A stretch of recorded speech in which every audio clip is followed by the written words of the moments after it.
welcome everybody to yet another episode of Surfing with the Storm. We are indeed privileged to have two beautiful people today.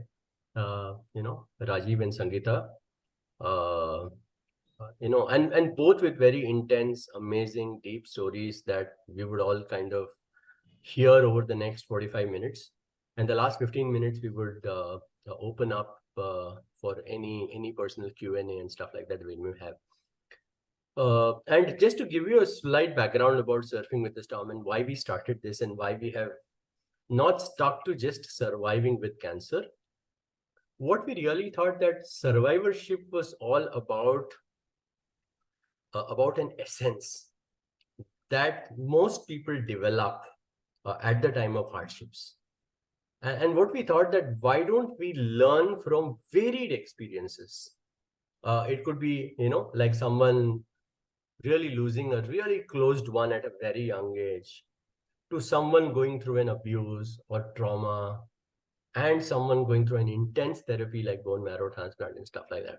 The commonality that we saw across was resilience and, and a very intense learning of wanting to give back, thriving back, and kind of really living life again. So for us, what we realized was let's explore this entire spectrum of survivorship rather than just looking at cancer survivorship. And really, that's how the whole idea of this kind of began. And that's when we've been doing this for almost about a year now. And we've had many people over the last. So we are indeed privileged to have both of you, Sangeeta and Rajiv, today on the call. And what I'm going to do is I'm going to spend really the first 10 minutes with Sangeeta alone, and then the next 10 minutes with Rajiv alone, and then we will have a comment so that we really hear about who you are, and all the other things related to your beautiful journey today. So Sangeeta, firstly, really, we are indeed privileged and honored to have you on this call today. And just for the audience, I would like to give a little background of Sangeeta's formal introductions so that we know in terms of, who Sangeeta is as a professional, and then we will kind of dive into the personal journey. So Sangeeta's diverse journey includes education in history and film, a career in advertising and film production, design, fine art, upcycling trash into decorative art, a battle with colon cancer, which we will go obviously in depth, and a victorious recovery. Inspired by this experience with energy healing to fast track her recovery, she studied energy healing and various other spiritual practices. She now practices energy healing and is a level 1 instructor. So we will hear more about the healing journey. And by this process, Sangeeta founded what is called as 3000 BC Therapeutics, launching a range of pure essential oil-based OTC products for pain, stress, and anxiety. So, yeah, so welcome again, Sangeeta. And really the first question for you is, what was growing up like for you? Where did you grow up? How many siblings and kind of, what are the values and stuff like that? So over to you, Sangeeta. You're unfortunately on mute, Sangeeta. So, yeah. Namaste, everyone. Thank you for joining this amazing platform that Neerad and BMT have set up for people to share their special journeys and all the support that they give. I just wish that when I was going through my cancer recovery, I knew of a group like this, but anyhow, better now than never. So I grew up in Delhi. It was Delhi in the 60s and 70s, very different from what you may experience when you go there today. It was very much sort of a government company town. And that time we were allowed to walk on the streets quite safely without our parents panicking. So another world altogether. I went to college in Delhi as well. I went to St. Stephen's College in Delhi University, and then studied mass communication and film in the US, and came back to India and joined advertising in Mumbai. Also, great fun back then. Single, living as a PG, did the whole, startup the corporate ladder experience, living as a paying guest, running around, having fun, working hard. And from there, I again moved back to Delhi as head of films for what is JWT today, but back then was Hindustan Thompson Associates in 1991 when the corporate world was just opening up. And so they needed to become quickly ramp up for the launch of big products like Pepsi, Ford, Honda. All these brands were all coming to India, and HTA had was the largest branch in India at that point. So I headed their film department, produced about 100 films per year before launching out on my own. I launched Purple Arc Films, and at that point, I was one of a handful of female film directors in the advertising world. So very exciting, very empowering and challenging. But it was a good journey, which I started, and Rajiv joined me on that journey as well. That was our first venture together. We worked as producers and directors, and then we got married. And then another new production came along, which was our one and only daughter, Sana, who is an adult now. And from there, we moved to Malaysia. After 12, 13 years, I'd sort of, had enough of the advertising film thing, and we were sort of done with that. So when Sana was a young girl, we moved to Malaysia. We lived there for 10 years, while Rajiv pursued work in marketing, advertising as, at the executive level. And I had the luxury of sitting at home and painting. To be honest, the first 6 months were not easy because I had never not worked in my life, but it was great fun. It's a lovely country to bring up a child, clean air, swimming pool, good resources for children. So we did that. And in the late 2000s, do you want me to carry on No, or? I'll, No, yeah, yeah, yeah. we'll So we'll that come back was to great that journey fun. of coming back to India Yeah. and kind of So doing. I pursued my art as a, mode of self-expression for many, many years, Wow, and did that well into 2010 onwards. brilliant, brilliant. Yeah, I'm so glad, and actually meeting a partner on work, and kind of getting together, finding is just amazing, I think. So yeah, so over to you, Rajiv. Welcome, and for the audience, I'd like to give a small introduction formally of who Rajiv is, and then we'll kind of dive into Q&A with him. So Rajiv has over 30 years of experience in marketing, startups, scaling up businesses, and executive management. His work has garnered recognition at the Cannes, the Golden Pencil, and being recognized among the most admired architectures in operational analytics. His personal experience as a caregiver for his wife through her journey has inspired his work in the non-profit space, supporting cancer foundations, working with disabled people. He's also a trained energy healer and is passionate about adapting ancient energy healing for modern well-being as a co-founder at 3000 BC Therapeutics. This is just a very small part of, I think, who the large Rajiv is, an IMA graduate and kind of much more to that. But he just loves to play it a little subtle. So I think we'll completely honor that, Rajiv. So how was your growing up, Rajiv, and where did you grow up, and how was your growing up like? Was it similar to Sangeeta's, or was it very different? So, first of all, congratulations on this brilliant thing that you've set up.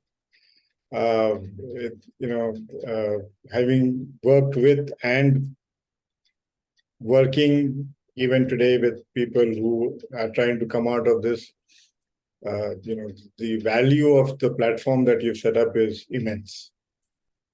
I grew up my growing up was fairly innocent as well. I grew up in a company town in Jamshedpur. my father was working for what is now Tata Motors. At that time, it was Telco. And then I studied there. Then I moved to Delhi to continue my studies, and I was at the University of Delhi. And from there, I was fortunate that I was in the hostel, and I was surrounded by some very smart and brilliant people who were preparing for the for CAT, and by osmosis I got in. Then I was there post IMA. I mean, actually, even before I got into IMA, I was working with I don't know what you would call them today, but maybe fledgling social sector organizations. So after passing out from IMA, I continued to work with them. We were working on pollution, on eradication or reducing pollution, as well as reducing addiction to liquor and enhancing work safety practices. So that's what we were doing, and these were around. This was in what is today Chhattisgarh, and I was there for a large part of almost 8 to 10 years. When the sheer continuous poverty that you see when you're there got the better of me, and I found it difficult to continue. So I came back to Delhi and did another postgraduate in filmmaking and editing. And luckily for me, Sangeeta's company was there in Delhi, so I didn't have to go to Bombay. And I was able to, work in Delhi as an editor, make my own documentary films, etc. And then Sangeeta and I did something which was pretty unique at that time. We created a video database. That video database was my transition back into the corporate sector, because suddenly CRM, data, ITES were becoming big. And so I went back into the corporate sector, had one of the startups of that time. And then so on, moved on into, various other corporate responsibilities that were till, I met Sunil, a very dear friend of mine, and we co-founded Bitchemy, which is a pun on alchemy, actually. So we're trying to convert lead into gold, except that it's bits and bytes of data that you're working with, and that's how we went to New York. And then I leave you to unpeel the onion as we go on from there. Sure. So thank you so much, Rajiv, and it's so very humbling to know in terms of the background and the similarities that all of us have grown up with. So I think the journey that both of you have been through in films is actually supposed to be very glamorous and kind of flashy, bling, So that's what the world knows about advertising and films and all of that, is it?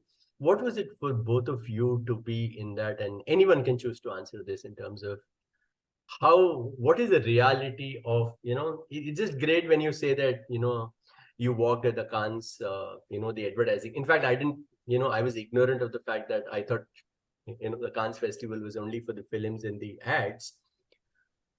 But I didn't know that there was a separate festival. I think it's the Cannes Lions Festival, right? Which is for advertising and the filmmaking and stuff. So it's amazing in terms of, at one end, while you see the flashy and the bling and, all the spotlight on these famous people, how was it working at the ground level for both of you? I think it's important, for people to understand and know, because they only see the one part of the flash. So, Rajiv, so I have worked in advertising in the heat and dust part, which is the actual production of the films. And Rajiv was heading an advertising agency in Kuala Lumpur when he inspired his team to create ideas and a campaign that won the Golden Pencil. Right. So the film part was a completely different world from the advertising, which goes on in the nice air-conditioned corporate offices. So Okay. more often than not, our shoots are in, big studios or locations in fields or factories or, uh, places like that. So there's nothing glamorous about those things where we work 12 to 15 hours, trying to cram in as much as you can because you get paid by day. So, you have to complete your schedule. So maybe Rajiv can talk about his experience, which is a little different from our film production Sure. times, and he was Sure. heading the agency. Absolutely. So actually, filmmaking is very glamorous only for the person who's in front of the camera. Anybody who's behind the camera is working, is a professional, and is perhaps the best way to understand that is a craftsman. Whether he is managing the lights or she is managing the camera or whatever, they're craftspeople actually who are working behind the camera, right? And even for the people in front of the camera, it's bloody hard work because of the number of takes and shots and the positions and the lighting and all of that. So there's a very high degree of skill involved even there. Um, as far as so, and you can imagine, like for example, we shoot roughly for a day and a half, 2 days, and you get some 15 seconds of what you see as the completed product is maybe 30 seconds. Wow. So you can imagine the effort. It's a 2 days effort to create a 30-second film.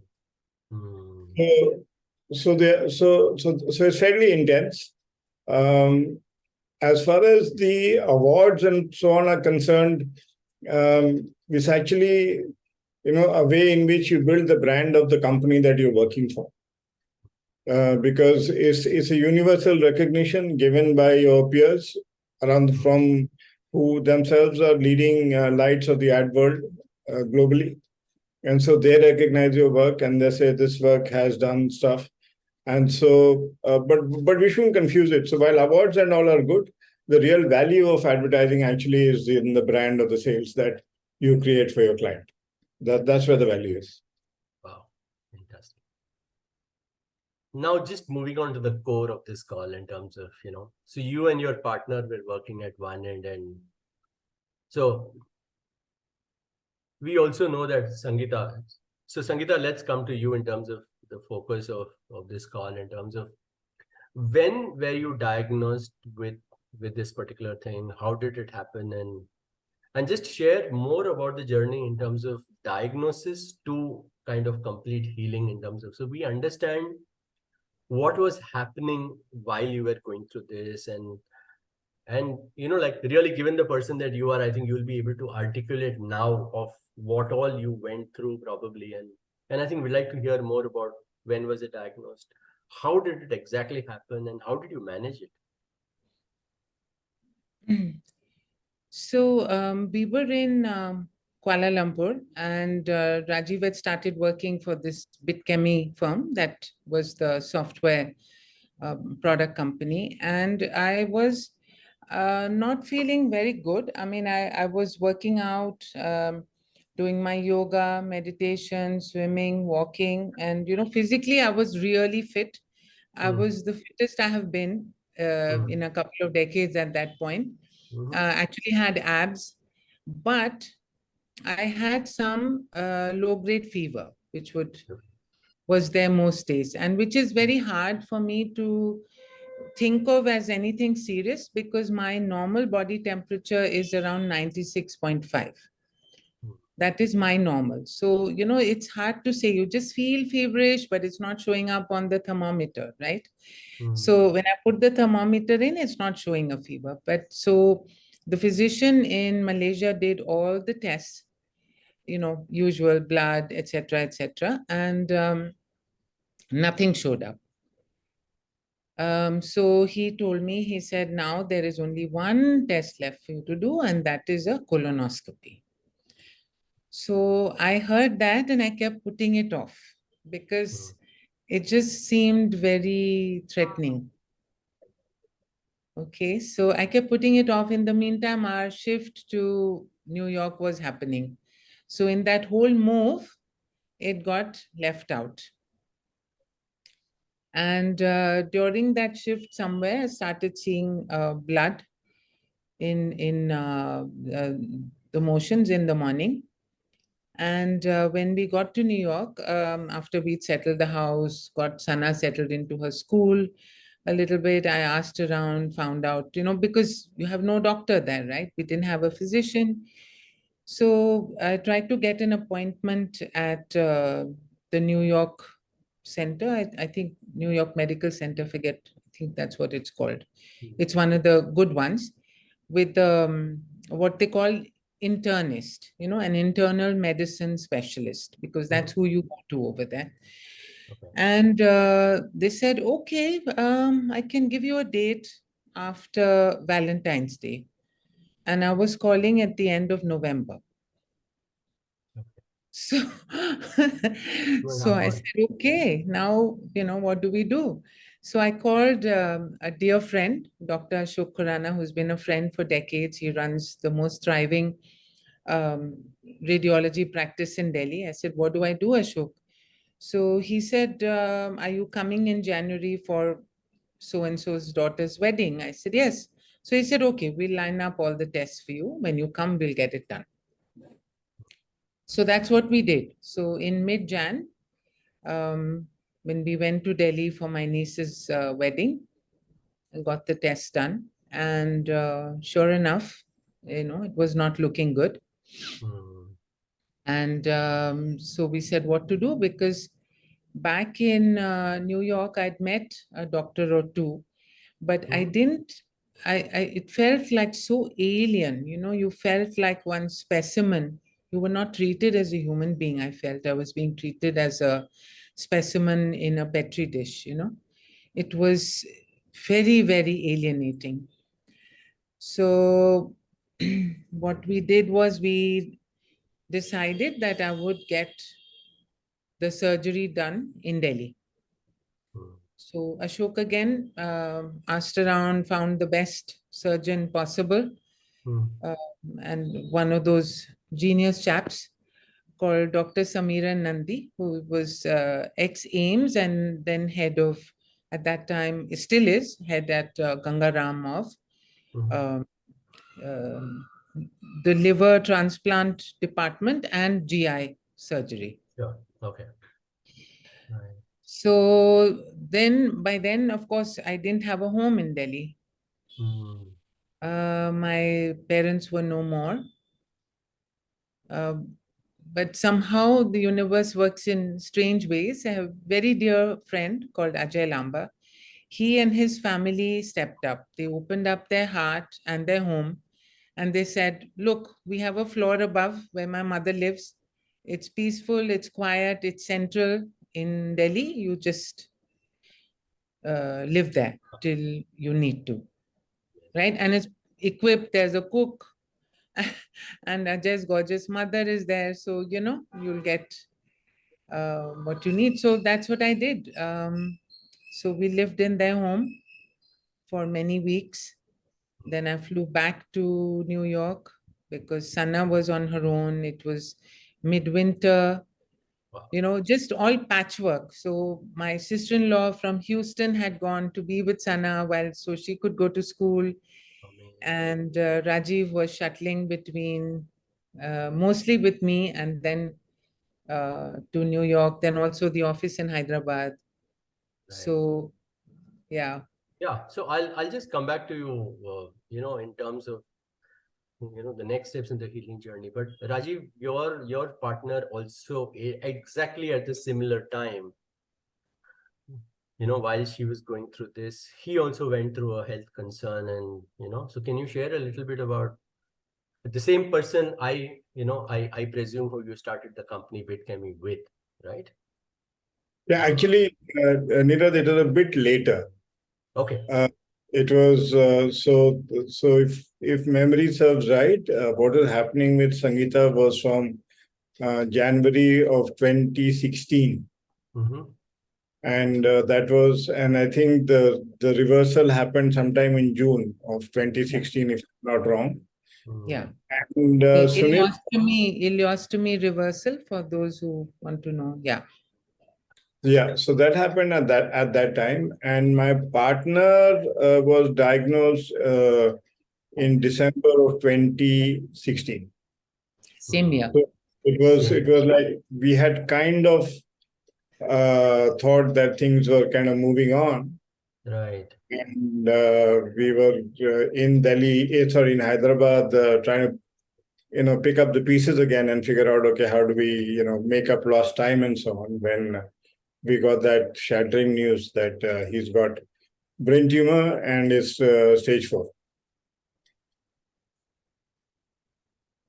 So we'll talk about that in terms of that. But really, Sangeeta, coming back to you, how was that time particularly, and what did you do to really so what were you feeling first? I think we like to know, because having such a beautiful journey till then, and being healthy and fit and kind of all of that, you don't assume that something like this will ever happen in that process, and then it happens, and then there is a surgery, then there is a healing process. What was your state of mind during that period, and how did you really come out of that?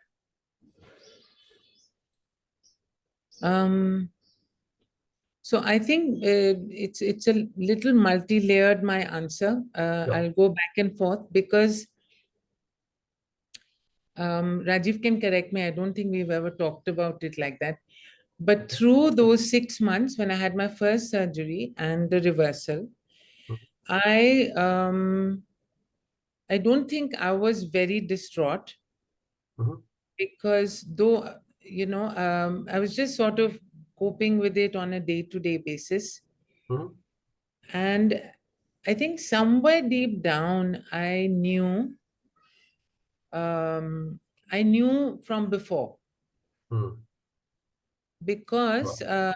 I'll just step back. Yeah. So um, in 2010, Mhm. Rajiv and I were just moving to Kuala Lumpur after spending a year in Mumbai. And my father died after his colon cancer surgery. Mhm. This was in September, October.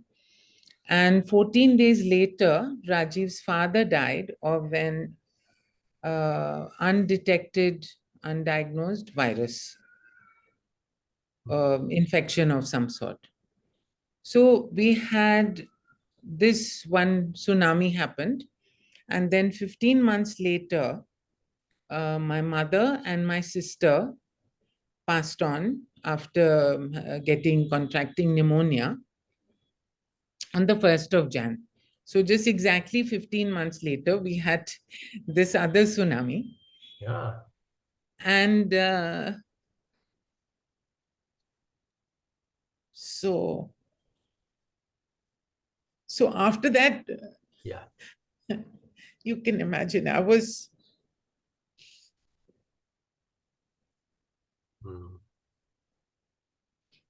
I was not well. Sure. I think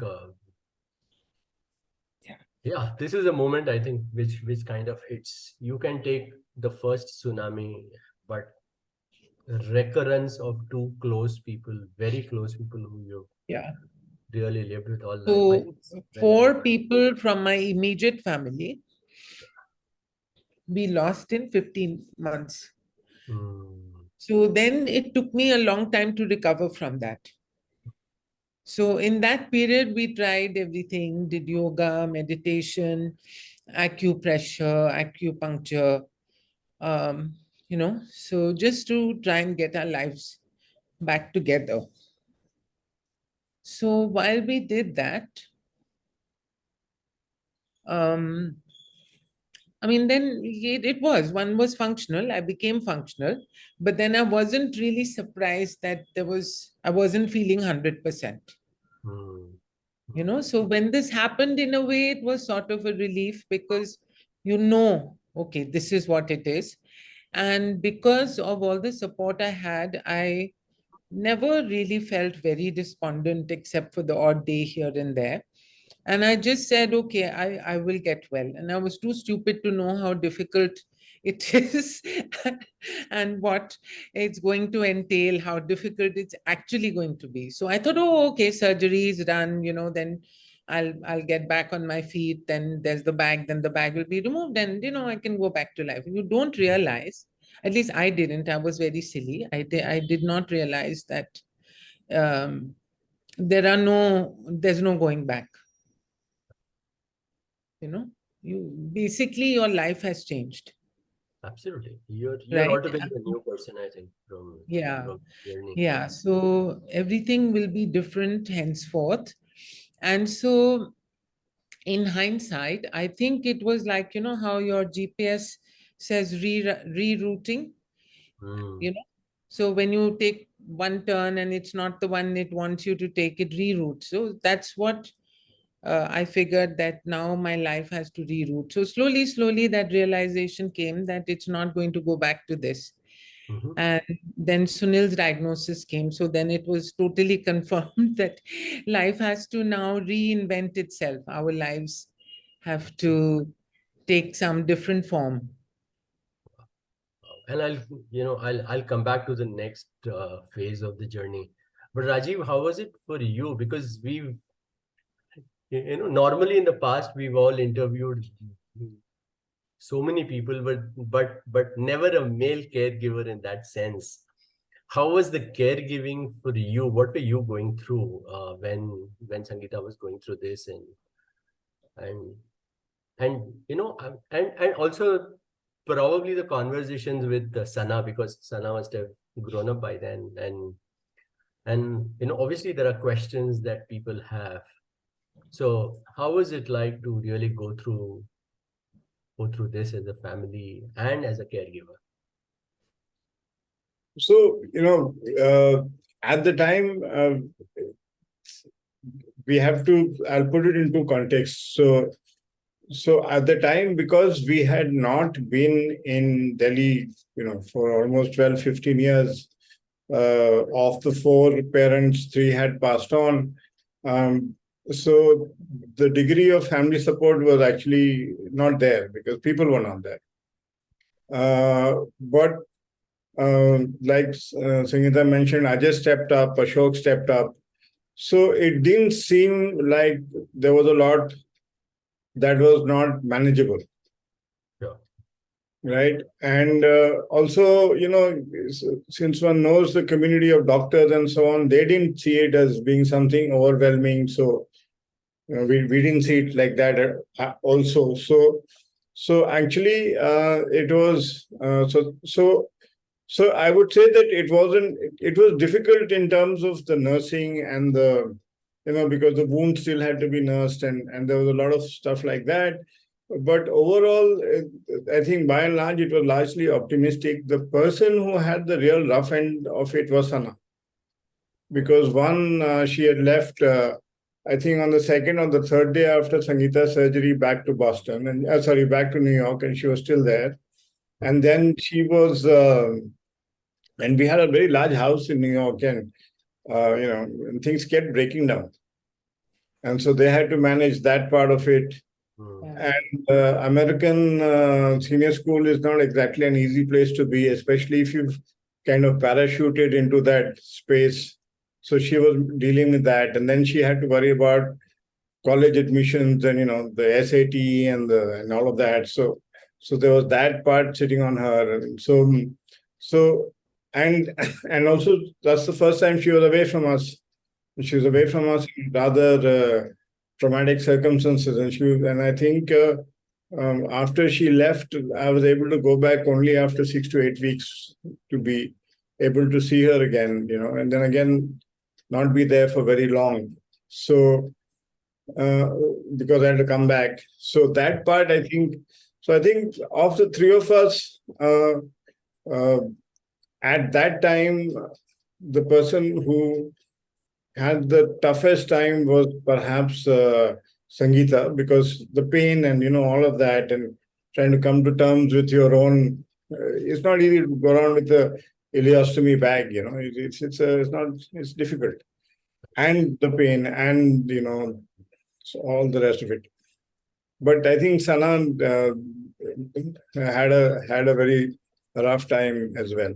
And it was difficult to try and support her because, you could only talk to her. I mean, and given the time zones, even talking is not easy. Mm, mm. So Yeah, so yeah. so that was difficult. Wow, wow. Hmm. So how did your healing journey begin, Sangeeta, in terms of, or were you already practicing some healing, or just it was very transformative all of a sudden? So how did your healing journey, and let's now get into some of the practices that you are a level 1 instructor for a particular kind of healing. So how and when did this healing journey begin, and how did you see transform you to a different person that you are now? So healing came up as a, one of those, again, signs from the universe. I was on Facebook one day and saw this woman I used to know decades ago. Hmm, And I saw that she was now a practicing healer in Boston. hmm, hmm, So I connected with her and I asked her if it could help to get healing because my wound was not healing hmm, very well. And so she said, okay, she put me up with one of her healers, senior healers, Cassandra. So Cassandra would do healing. She would talk to me. She would talk to Rajiv. And after a few weeks, I felt that the healing is helping, hmm, all around, because the body heals itself. But, depending on the support you get, you hmm, can either heal faster or slower. And I felt that her healings were helping us and her guidance. And she sent a box of essential oils. And I said, what do we do with them? She said, you'll figure it out how to use them for healing. Anyway, they didn't get used till much later, but they entered my life interestingly at that point. And then when we had to move to Hyderabad because Sunil was not doing well, so Rajiv had to come into our office here and sort of manage that. So we moved to Hyderabad, and when we got here, we said, now who do we get healings done from? So by some mysterious quirk of fate, we found Ruchi and Sanjil, who run a healing center in Hyderabad. And we asked them to do healings, and they said, we will do healings, but it's a long journey. So we suggest, knowing you and Rajiv, that you both start learning about energy healing. You do the courses yourself. hmm. So actually, Rajiv did the course first. Then he encouraged me, so I went. And then once we started learning, there was no looking back. It just sort of fell into place. It made sense because, it appealed to our, intellectual curiosity. It wasn't just like a faith-based thing initially. So we got into it. We understood its antecedents and the depth of its power. And so we did the courses while people were doing healing for me as well. And Yeah, it's amazing. And in fact, one thing I really want to not only share with the audience, but also ask you that during COVID, we've heard when days you would give healing together for people, yeah. and you have given healing to so many people over over the 2 years of this work. So firstly, I think from all the people who received healing and more, a big thank you, because it just requires so much of faith, dedication, and this ability to give back. So how was that experience of just sharing the healing journey with all the people who are going through COVID? Yeah, so So for us, it was, sorry, I'll just say that for us, important thing for me was that at least I made the switch from being a patient to being a healer, because I may not have had the confidence so quickly. But because COVID came and it was so devastating, so Rajiv will tell his thing because he was doing many more healings than I was. But yes, that just mentally switched? Wow. Yeah. So so there are two things, right? So one is that there are studies that shows how healing works. So, like for example, there is a study on COPD and how healing has helped people with COPD and stuff like that. Because Ruchi and Sanjil I would ask these kind of questions and then they would show me, and then I started researching it myself and I started finding stuff. But the real faith happened to me because when I started doing healing myself under pressure from Ruchi, actually, because she said there are so many people who need it, so we need everybody who's there. Because even with everybody who was there, we were only able to help people who were either in queue to get into a hospital and were in desperate situation, or we were able to help people who were in ICU. And this is when there was a community of 180 healers working nonstop. And we were getting, because we were working across the country as well. So it kind of brought home to us that even with the best of medical things that you might have, there is still some wisdom that is perhaps untapped. And if you're able to do both, which is have access to the best of the medical practices that have emerged over the last century and a half, and tap into what exists at the level of ancient wisdom and marry the two, then it really helps people recover very quickly. And it was a reinforcer, if you like. So we had seen what had happened to us, right, but we had ourselves never done it. So we thought, there were some experts out there who did it. And but when we started doing it ourselves, is when we really had to understand the protocol, and then realize that like any system, it has a wonderful protocol, and it requires a lot of practice, but it is not something which is done without knowing what exactly you're doing, what organ you're working on, how you're working, how the healing is taking place, and all of that. And that was a huge reinforcement for me and for Sangeeta, that this can actually be something that we can offer to people at a wider level. So on that note, I have a question for you, Rajiv, in terms of, there is one perception. While say somebody has an illness or somebody is going through a treatment or stuff like that, and they reach out to people saying, why don't you send me healing and stuff like that. And there is the other set who say, okay, once you are healed, learn this process so that you can inculcate this as a part of the daily practice also. So unfortunately, the first lot seems to stop when the healing is over for themselves and they're back to so-called normalcy.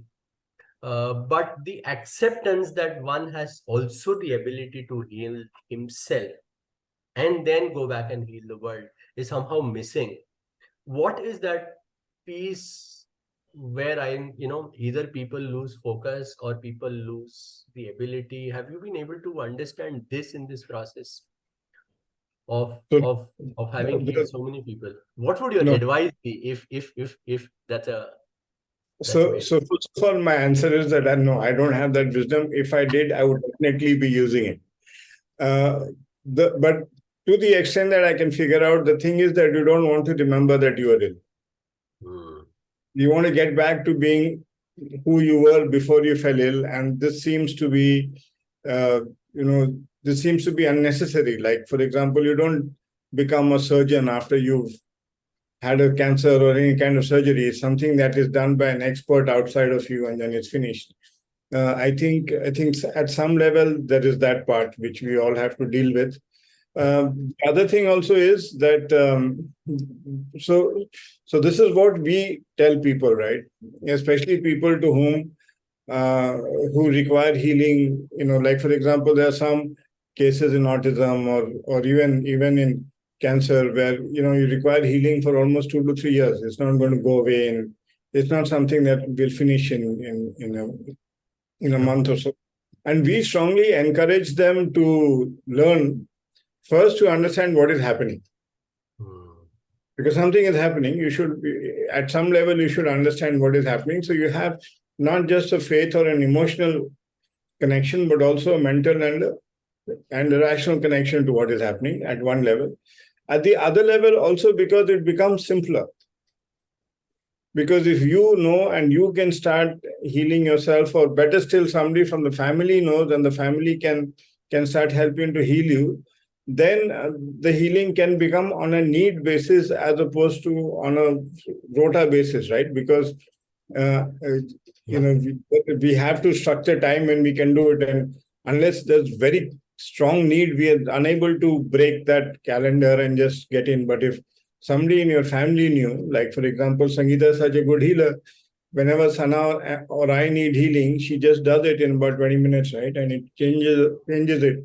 So if somebody from your family knows healing, that kind of thing starts becoming available to the person on a need basis, which is also a great sense of security. Because कि यार अगर कुछ होगा तो I don't need to run around. There is somebody who'll get me over this hump, right? So, and there are therefore people who understand that logic, buy into it, and come in.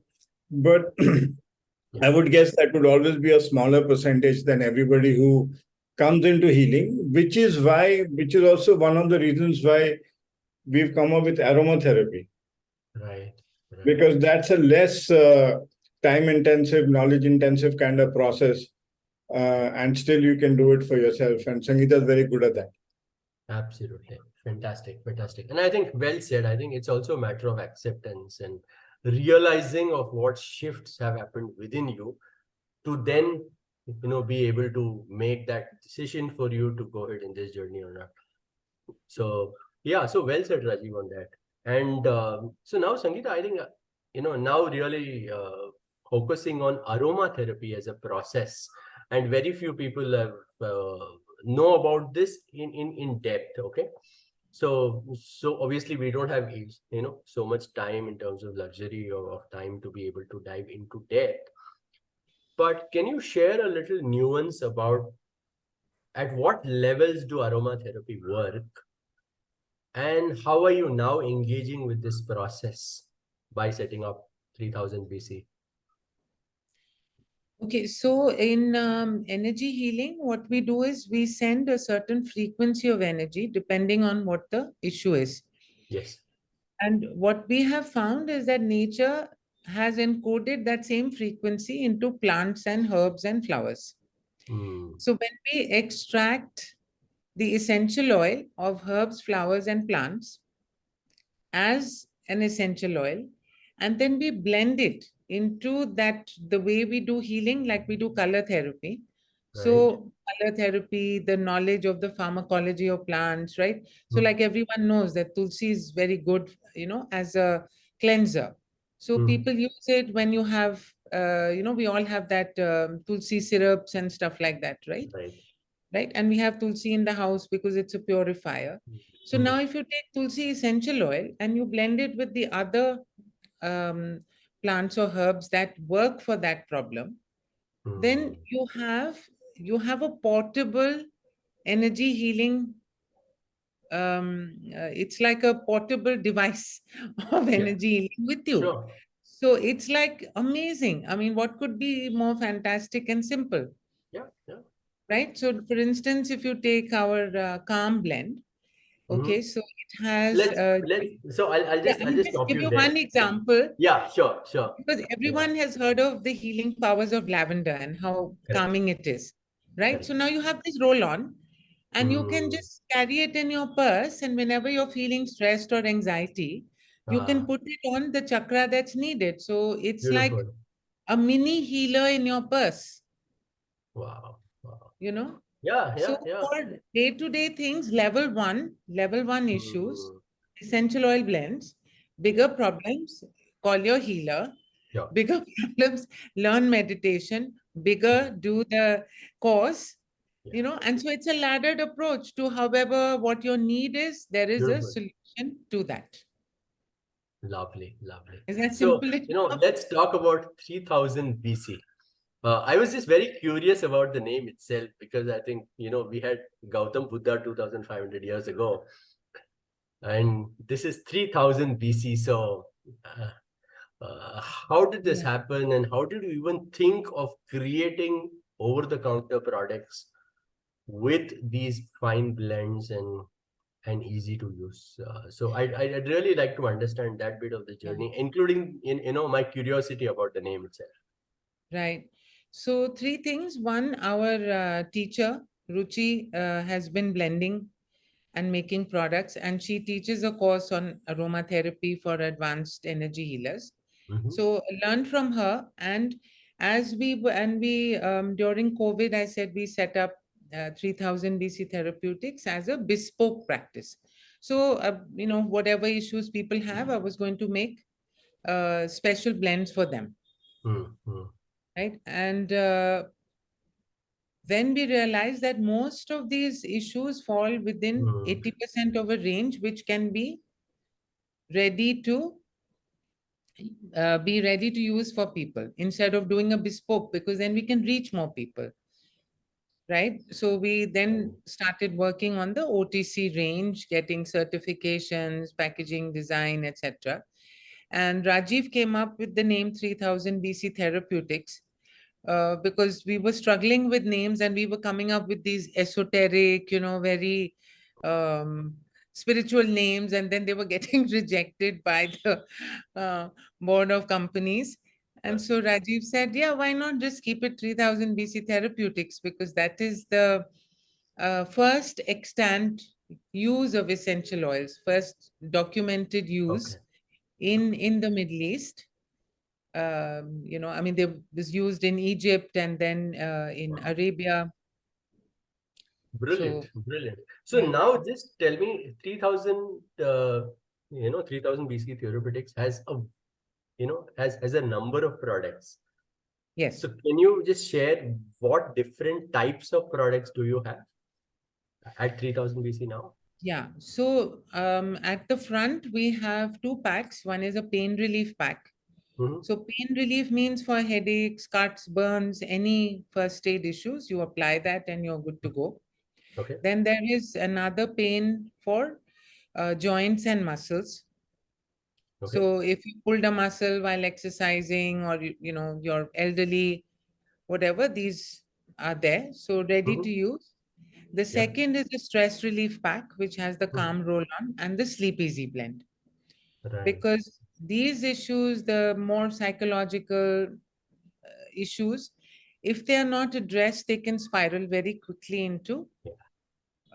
deeper problems and manifest as physical disease. Yeah. So today, according to Deepak Chopra, 9 out of 10 modern diseases are caused by us not being able to manage our stress energy, right? And from my personal experience, I know that very well, because of all that grief that I had. I Yeah. could not manage to deal with it, and it became resulted in a cancer. Absolutely, absolutely. In fact, I've had the privilege of using some of your products, and I can vouch for it that the soaps, I think, to me was the first touch point, and I think it was so amazing just to see how my skin and the rashes, because in cancer, one of the very most people get affected is the skin, which is so immediate, and like that's how people know you are going through some treatment and stuff like that, Yeah. and then followed by rashes, itching, and all of that. So this was just so soothing and calming for all of us that it's just amazing in terms of you know for us to be able to use that. How do you now wish to take this journey forward for so many patients who are going through stressing, in fact, stress, so I will say patients going through stress, who are going through a treatment like cancer and kind of Right. different, and there are normal people going through stress also. Yes. Yes. So how do you now really wish to take this journey ahead of 3000 BC? Right. So, Right. Go ahead. oh, you want me to answer? Okay. Huh. Uh, so, Nirad, we actually do work with people uh, who are undergoing chemo, Right. or who have come out from surgery and are undergoing chemo. Okay. Brilliant. And what we have is a set of 3 products from our suite, Mm-hmm. which uh, which helps you manage the effects of chemo, which Right. is pain. You have a lot of muscle pain, right? Uh, your nerves are short. There's a lot of jangling kind of feeling that you have, Mm-hmm. and of course, you have problems of nausea and sleeplessness. Right. So we've created a special pack which includes a foot salt, uh, Okay. and one of the essential oils used in that foot salt is frankincense, actually, which is actually very expensive and also very effective food thing. And that helps to clear your energy nadis, as it was. It clears the nadis, It also has, yeah, anti-tumor properties. so it clears the nadis, as it were. And then we have the soap that we offer, so that you can have a bath which is gentle, not just on your skin but on your whole being, your emotional, spiritual, mental being. So we Right. have a which is gentle on that. And then we have something which is a mix of moringa oil and a special blend that we have that you can use as a massage oil. Right. That takes away that muscle and bone pain that you have, and then takes away that sense of high degree of irritation and morbidity issues that you might have. And then for some specific people who might claim that they need some help here or help there, we might even create something on a bespoke kind of stuff. So that is for the people who are actually, whom we are working with, who are coming through this process. For the guys who are coming through stress and wellness, we have 2 kinds of pack. One is, those which is mild, where you can just buy a single product, depending on what you have. You've got a hair fall, you've got situational anxiety, whatever.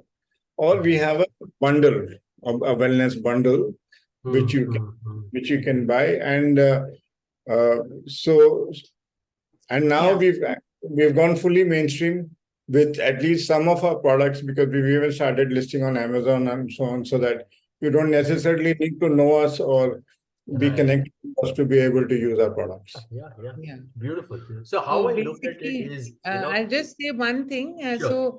Hair is a big concern, skin, Yeah. big concern, Correct. pain and anxiety. So these Yes. 4 things, you can mix and match depending on what.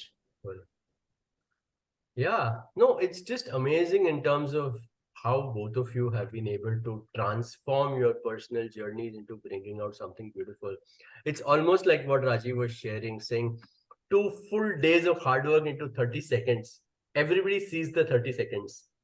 Nobody sees the journey that both of you have gone through this to make what 3000 BC is today. And I think that is very important for everybody to understand, that it comes from so much of distillation of just personal loss, of so much of going through a personal trauma-based journey, surgery, healing, transformation, and then having the intention to give it back to the society. So for me, it's like really the essence of 2 days of shooting to 30 seconds of what we see on the screen. So I would really, it is far more than just saying that, it's just commendable. I think this is brilliant.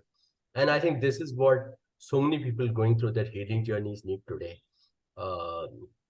So really hats off to both of you. And and just one just personal question, just coming back to the entire journey. There are so many couples who go through such difficult times in their lives.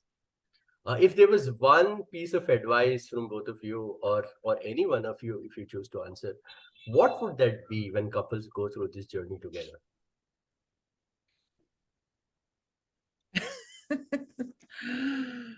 Yeah, because everybody Rajiv, you want wants to go first?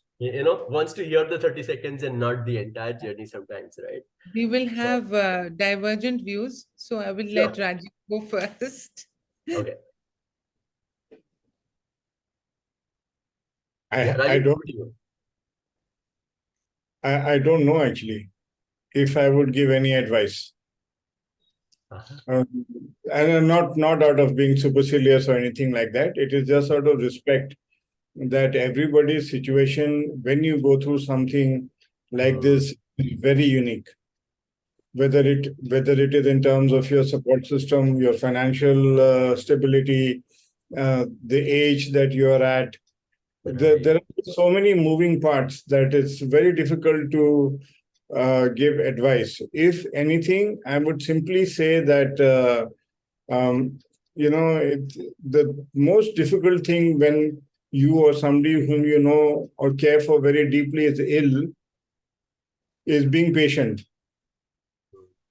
You want them to become patient, of course, wants to become well soon, and so do you, because you guys had you had something which was very beautiful earlier, and you want that to recur as quickly as possible. And sometimes it takes a long time. So you should learn. You should be patient. Patience is very important. That's all Yeah. that's the most I can say. So another miracle happened. We actually agreed. So one of the things I wanted to say was to cultivate your patience. And secondly, I think to cultivate a degree of acceptance. So, all these things, there is a amazing spiritual teacher called Ramdas, whom you all must have heard of, also known as Dr. Richard Alpert from Harvard uh, Medical. And he got a stroke after a 40-year spiritual practice. And from him, I learned that when he got the stroke, he said, "This is grace, right? It is grace. So you need to learn from this because there is a reason these things happen."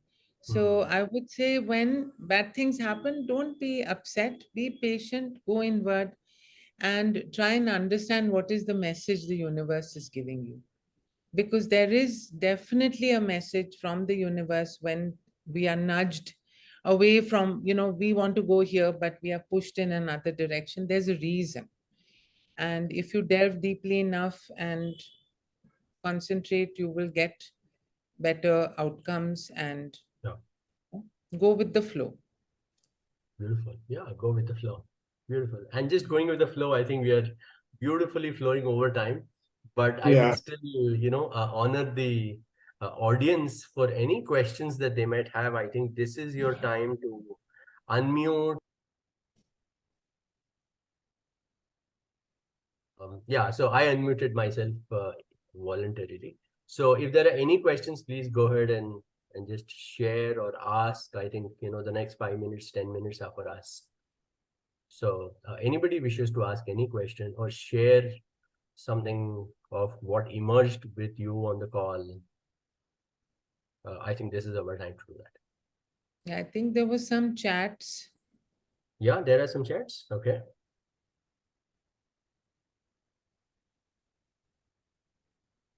I can't see it. It's okay. I replied. I Hello. think it's just more about, yes, please. Yes. Hello. Yeah, Yeah, hi, I'm Dr. Deepali. Deepali Patil. Yeah. Can I ask a question? Yes, please. Yeah, I just wanted to know that this energy healing is to be done by self, or someone else does it for you. Right. Like I am also a cancer survivor. I have just finished my treatment 2 months ago. So if I need to do this healing, so I need to do the course or my husband needs to do it? Okay, so there are healers who are outside of yourself, like Rajiv, me, and we have a whole cohort. So at this stage in your life, it is advisable that you have them do healings for you because your system is down and you are not very, very strong. So, like what I did, I had healings done for me for almost 2 years while I studied energy healing. And the thing is that especially in a case like cancer or whatever, you need an experienced healer. And by experienced healer, I mean somebody who has been working on their infrastructure, which is their physical body, their mental body, and their energy bodies, and has practiced. Because then it is more useful to you as a patient or a client. So Okay. my suggestion always is that when your system is so down, get someone to do healings for you. And slowly, as you're well enough, if you're interested, do learn yourself, as I did. I would, of course, recommend it to anyone and everyone. Yeah, thank you. Thank you so much. I'll just get back to you on personal. Please do. Please share. Yeah, thank you. Thank you. Thank you. Thank you. Any other questions? Welcome. I think we are way over time, Yeah. but we still can, I think, go with a couple. Or any feedback for the call, any feedback? Hello. Yes. Hi, Lalita. Sangeeta. Hi, Rajiv. Lalita. No, just wanted to know that while I have known you for a long time and I knew about the background and all, I never thought of how both of you got through it emotionally at an emotional level. And I liked Rajiv's answer very much because it is so pertinent in any given situation, especially in such a major event in life. So that was very I felt it, and I just wanted to say that yay, glad you got through it, and glad you sent out this message to all of us, because it is so important to understand that you have to be strong throughout, right? And for the magic to return, as Rajiv would say it. That's all. Thank you. Thanks, Thank you, Lalita. Thank Lalita. you I for think that was so joining. beautiful. Yeah. Yeah, it's so beautiful and heartfelt. Thank you. Thank you. Anybody else from the audience before?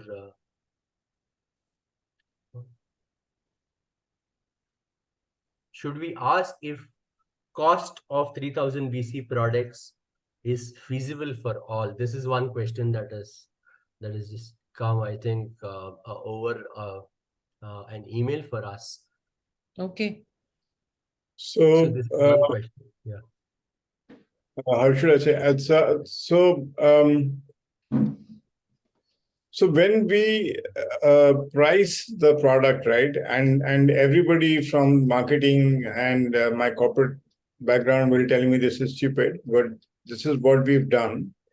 We've actually priced it on a cost plus basis. Wow. Not on what the market can bear or not what an individual patient can bear, because especially when you're talking to people who are coming out of serious illness, right? Then whether it is the use of the essential oil products or whether it is the use of healing, it's a long-term thing. I mean, you can easily talk in terms of 3 to 6 months. Right. And we want as many people as possible to be able to benefit from it. We don't want cost to become a reason for somebody to not use it. Beautiful. And so even if you go to a platform which is as cost conscious as Amazon, you will find, not you will find, this is what I know. I've been on a purely price basis, I've been almost 95% of the time on a like-to-like kind of thing. So it's completely affordable. It is designed for that. Most of our products are between 5 to 8 rupees per use. They cost between 150 to 700 rupees. Our costliest product is 700 rupees, which is for sleep. And for all our products, 600, which is now 600. Which is now Which is 600. 600. Okay, 150 to 600. And So our on the call, we dropped 100 rupees. Yes. This is a special Neeraj created discount. Now this pack, which includes Calm and Sleep Easy, is 700. Wow, beautiful. No, I think I've already gone through the catalog, and I think the prices are definitely very, very affordable, even for, I think, a non-treatment or a non-cancer patient. I think they're very affordable, and just such a noble gesture, I think, from both of you to be able to give it back so beautifully and in such a wonderful way from what you've gone through. And yeah, there is this beautiful comment from Jyoti saying, wonderful session. I count Sangeeta and Rajiv amongst my closest friends, but it was beautiful to get this full movie perspective. Well done, you both. So yeah, I think I think it's important, right? I think for everybody to know this beautiful journey. So all of us know bits and pieces sometimes, and we never get this entire perspective of what has really consolidated and just, as you say, is osmosis into one to the other. This beautiful journey just osmosized into this 3000 PC and how you're offering it back to the world. So hats off to both of you, and definitely to your daughter Sana for I think she's growing up into a beautiful person by now already, with this kind of wisdom from amazing people like yours. So we wish her all the best in the journey, and yeah, look forward to more conversations. Yeah.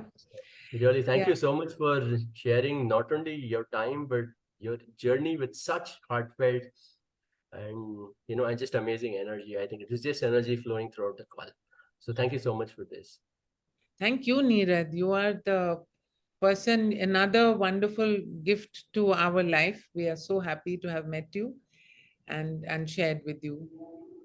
Thank No, you. really, thank you so much, I think, for both of you. Thank you, Rajiv, and thank you, Sangeeta.